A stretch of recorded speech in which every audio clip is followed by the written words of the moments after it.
बिस्मिल्लाहिर्रहमानिर्रहीम। अस्सलामु अलैकुम डियर स्टूडेंट्स। इससे पहले हम लोग जो है अपने सिंपल सा एक इंट्रोडक्शन टेंसेस का दे चुके हैं। आज हम जो है बाकायदा टेंसेस का आगाज कर रहे हैं। आज हम प्रेजेंट इंडेफिनिट का आगाज करेंगे।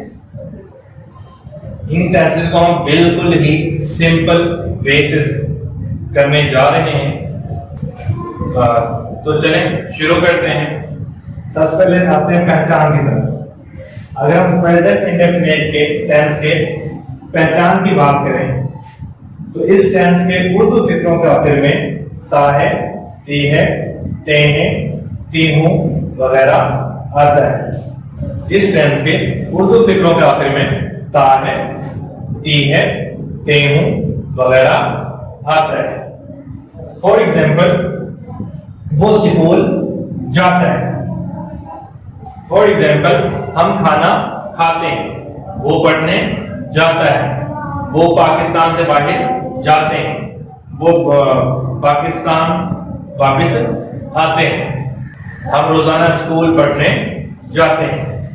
हम एक दूसरे से मोहब्बत करते हैं। मेरे वालिदैन मुझसे मोहब्बत करते हैं। मैं अपने वालिदैन की इज्जत करता हूँ। तो इसमें हर टेंस के आखिर में ता है, ती है, ते हूं वगैरह आ रहा है।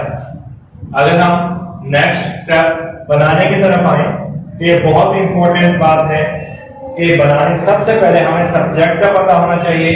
और जब हम ट्रांसलेशन करेंगे टेंस की तो हमें सबसे पहले सब्जेक्ट की ट्रांसलेशन करेंगे।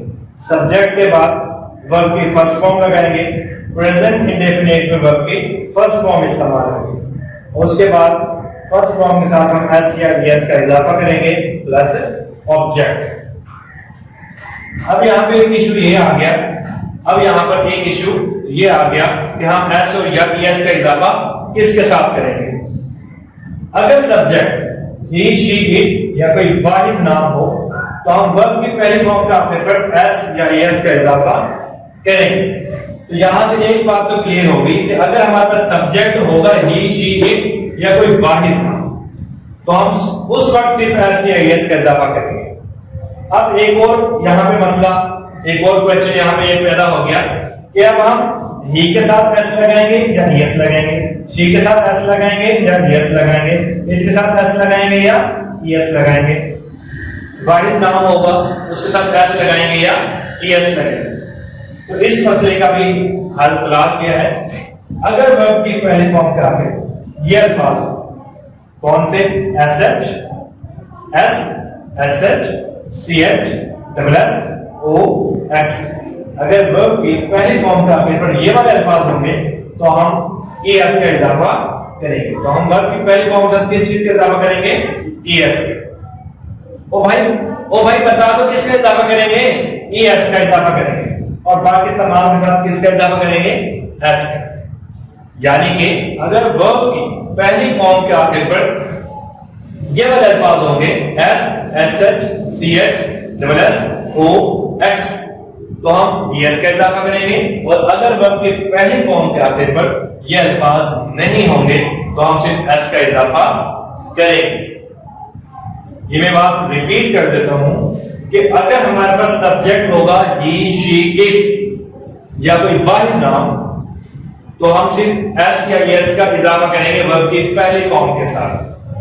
और अगर अब मसला फिर से वही कि एस का इजाफा किसके साथ करेंगे और एस का इजाफा किसके साथ करेंगे। अगर हमारे पास वर्ब की पहली फॉर्म के आखिर पर ये वाले अल्फाज होंगे तो हम एस का इजाफा करेंगे। अगर ये वाले अल्फाज नहीं होंगे तो फिर हम एस का इजाफा करेंगे। तीसरी बात, और अगर सब्जेक्ट होगा आई, वी, यू, दे या कोई जमा तो हम उनके साथ एस या एस का इजाफा नहीं करेंगे। अगर हमारे पास सब्जेक्ट हो आई, वी, यू, दे या कोई वाहिद जमा नाम तो उसके साथ हम एस का इजाफा एस का भी नहीं करेंगे और एस का भी नहीं करेंगे किसी भी तरह। और अगर हम इसकी मिसाल की बात करें, वो स्कूल जाता है, वो स्कूल जाता है। सबसे पहले पहचान ये वाली थी ता है तो एक कंडीशन पूरी होगी, वो स्कूल जाता है। अब मुझे तलाश करना है सब्जेक्ट। इसमें सब्जेक्ट है, इसमें वो सब्जेक्ट है, इसमें वो। तो वो की इंग्लिश आ गई, वो स्कूल जाता है, अकेले की बात कर रहा है ही। हमारा तो काम क्या कर रहा है, जा रहा है, जाने की इंग्लिश क्या होती है, गो। जो कहां जा रहा है, उसको। ये हमारा हो गया ऑब्जेक्ट। अब यहां पे हम स्कूल जाते हैं, हम स्कूल जाते हैं। अब हम की इंग्लिश हो गई वी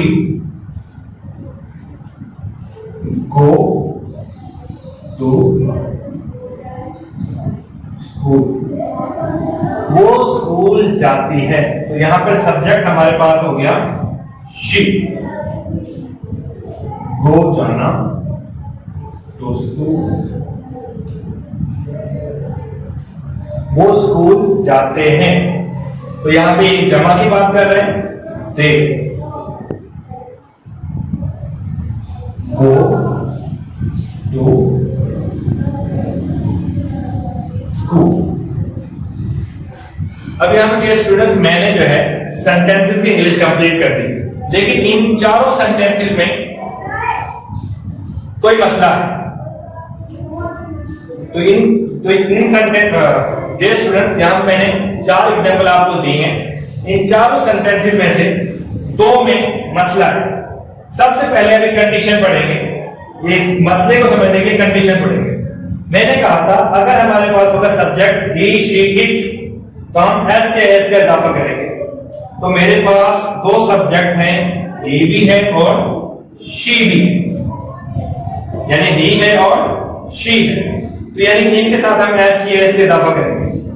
अब मुझे मसला ये है कि मैं एस लगाऊं या ईएस लगाऊं। जी दूसरी वो पढ़ लेते हैं। अगर बात की पहली फॉर्म पे आते पर ये वाले अल्फाज हो एस एच ओ एक्स, तो हम ईएस लगाएंगे। तो मेरे पास यहां पर ओ मौजूद है, तो इसको हम क्या करेंगे, ईएस। इसी तरह हमारे पास शी के एंड पर भी ओ मौजूद है, यहां भी क्या लगाएंगे, यस। अब ये सेंटेंसेस बिल्कुल कंप्लीट और ठीक हो चुके हैं। वो स्कूल जाता है, he goes to school। हम स्कूल जाते हैं, we go to school। यहां पे ये तीसरी कंडीशन कि अगर होगा हमारे पास सब्जेक्ट आई हुई यू दे, तो हम एस या एस का दावा बिल्कुल नहीं करेंगे। तो मैंने नाम वही के साथ किया है, एस के दफा नाम ए के साथ किया।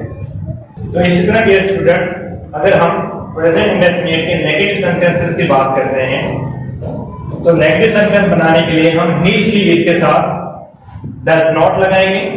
और अगर हमारे पास सब्जेक्ट आई भी यू दे होगा, तो हम डू नॉट का इस्तेमाल करेंगे।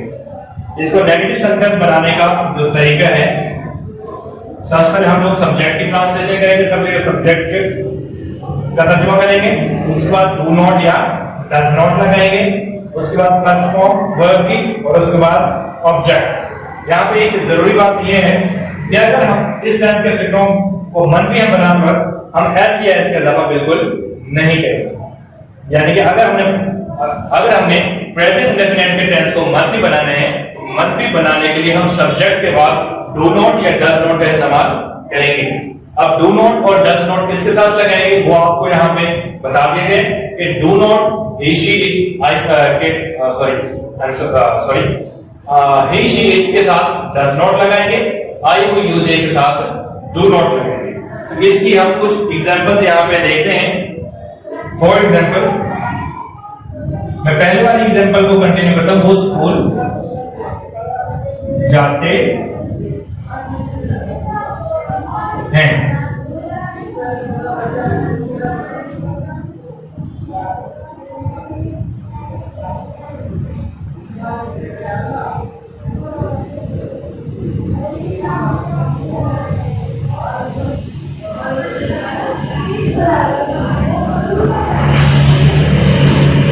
वो स्कूल जाते हैं।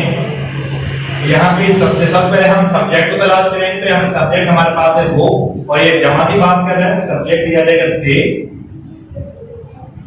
जाते हैं go, to school, they go to school. अगर मैं किसी टेंस का नेगेटिव बनाऊं, वो स्कूल नहीं जाते हैं, वो स्कूल नहीं जाते हैं। तो यहां पे फिर सब्जेक्ट हमारे पास आ गया दे। अब दे के साथ हम लोग लगाएंगे do not, they do not go to school, वो स्कूल नहीं जाते। और इसी की तरह अगर मैं यहां पे लिखूं वो स्कूल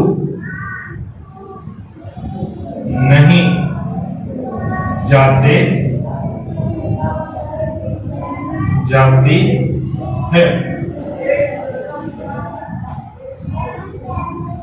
यहां पर हमारे पास अब सब्जेक्ट यहां पर स्कूल जाती है, शी आ गया,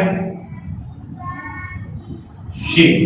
अब शी को इस टेंस का शी के साथ हम लोग लगाएंगे डज, शी डज नॉट। कहां जाती है? जब गो टू। इससे पहले हम लोगों ने यही टेंस किया था, वो स्कूल जाते हैं, तो हमने यहाँ पे बोझ का इस्तेमाल किया था। लेकिन अब हम यहाँ पे पॉजिटिव नेगेटिव सेंटेंस की बात कर रहे हैं। नेगेटिव सेंटेंस के साथ हम ऐसे इसके अलावा बिल्कुल नहीं है। तो हमारे पास यहाँ पे आ गया she does not go to school. तो इस तरह के स्टूडेंट, अगर हम मजीद एग्जांपल्स की बात करें,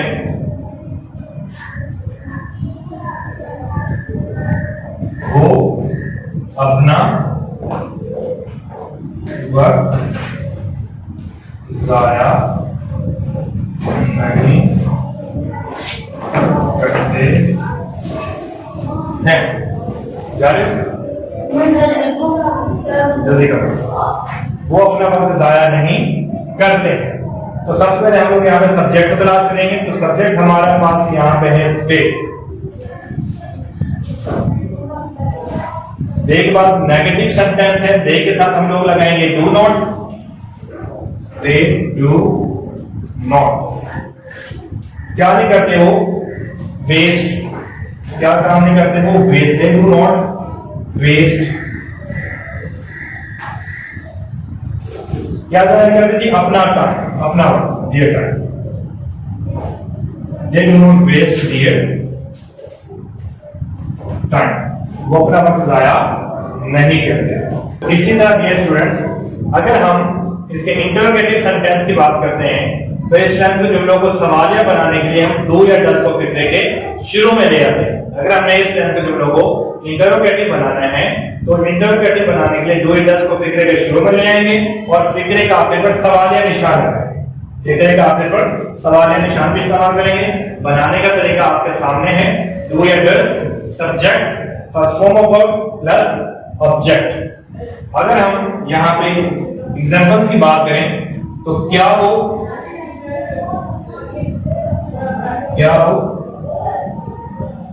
स्कूल जाते हैं? अब यहां पे सवाल है, यहां पे जाते हैं तो आ जाएगा do. They go to school. सबसे पहले मैंने डू या डज का इस्तेमाल किया, उसके बाद मैंने subject, first form of verb और ऑब्जेक्ट।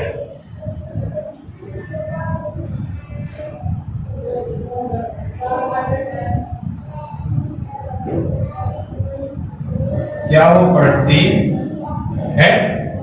क्या वो पढ़ती है? तो यहाँ पे अब वो पढ़ती की बात करें तो है हमारे पास सब्जेक्ट होगा शी। तो यहाँ पे शी के साथ हम लोग इस्तेमाल करेंगे does. Does she read? Does she read?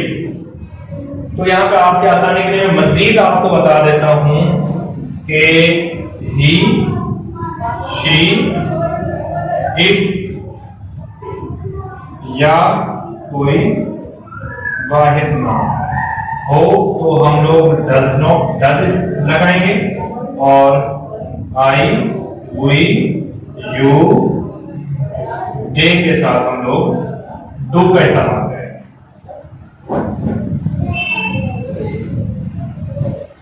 तो ये था डियर स्टूडेंट्स हमारा आज का फर्स्ट टेंस जो हमने आज किया था।